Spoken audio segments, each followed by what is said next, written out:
ಜನ ವಲಸೆ ಹೋಗ್ತಾ ಇದ್ದಾರಪ್ಪ ಬೇರೆ ದೇಶಗಳಿಗೆ. ಅಲ್ಲಿ ಹೋಗಿ ತಮ್ಮ ಬದುಕು ಇಡಬೇಕಂತ ಅಂತ ಇದ್ದಾರೆ ಅನ್ನೋದು ನಾವೀಗ ನೋಡ್ತಾ ಇದ್ದೀವಿ ಇತ್ತೀಚೆಗೆ. ಇದಕ್ಕೆ ಕಾರಣ ಇಲ್ಲಿ ಉದ್ಯೋಗ ಇಲ್ಲ ಅಂತ.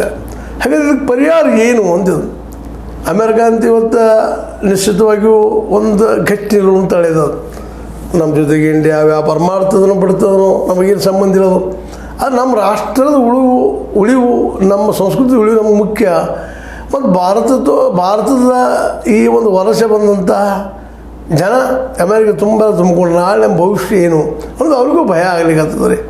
ಇವತ್ತು ಟ್ರಂಪ್ ಅಂತೆ ಅವ್ರಿಗೂ ಈಗಾಗಲೇ ಅಲ್ಲಿ ನಿರುದ್ಯೋಗ ಹೆಚ್ಚಾಗಿದ್ದಕ್ಕಾಗಿ ಈಗ ಹೊರಗಿನಿಂದ ಬಂದಂಥವ್ರಿಂದ ನಮ್ಗೆ ನಿರುದ್ಯೋಗ ಹೆಚ್ಚಾಗಿದೆ ಅಂತ ಅವ್ರ ತಲೆಯಲ್ಲಿ ಇವತ್ತು ನಾವು ವಾದ ಮಾಡ್ತೀವಲ್ಲ, ಬಾಂಗ್ಲಾದೇಶಗಳು ಬಂದರು ಅದು ನಮ್ಗೆ ಇವತ್ತು ಉದ್ಯೋಗ ಇಲ್ಲ ಹಾಗೆ ಹೀಗೆ ಅಂತ. ಹಂಗೆ ಅವರು ಈ ಒಂದು ಏಷ್ಯಾ ಖಂಡದಿಂದ ಅದರಲ್ಲೂ ಭಾರತದಿಂದ ಬಂದಂಥ ಜನರಿಂದಾಗೆ ಇಲ್ಲಿಯ ಜನರಿಗೆ ಉದ್ಯೋಗ ಇಲ್ಲ. ಯಾಕಂದ್ರೆ ಕಡಿಮೆ ಪೇಮೆಂಟ್ದೆಲ್ಲ ದುಡಿತಾರೆ, ಕೊಟ್ಟಷ್ಟು ತೊಗೊಳ್ತಾರೆ, ಹೇಳಿದಂಗೆ ಕೇಳ್ತಾರೆ, ಸೇವಾ 24 ತಾಸು ಮಾಡ್ತಾರೆ ಅನ್ನೋ ಒಂದು ಭರವಸೆಯಿಂದಾಗಿ ಲೋಕಲ್ ಅಮೇರಿಕನ್ ಬಗ್ಗೆ ಹೆಚ್ಚಿಗೆ ಅಲ್ಲಿ ಕೆಲಸಗಾರರ ಬಗ್ಗೆ ಹೆಚ್ಚಿಗೆ ಆಸಕ್ತಿ ಅಲ್ಲಿಯ ಒಂದು ಕಂಪ್ನಿಗಳಿಗಿಲ್ಲ ಅನ್ನೋದು ಇತ್ತೀಚೆಗೆ ನಾವು ನೋಡ್ತಾ ಇದ್ದೀವಿ.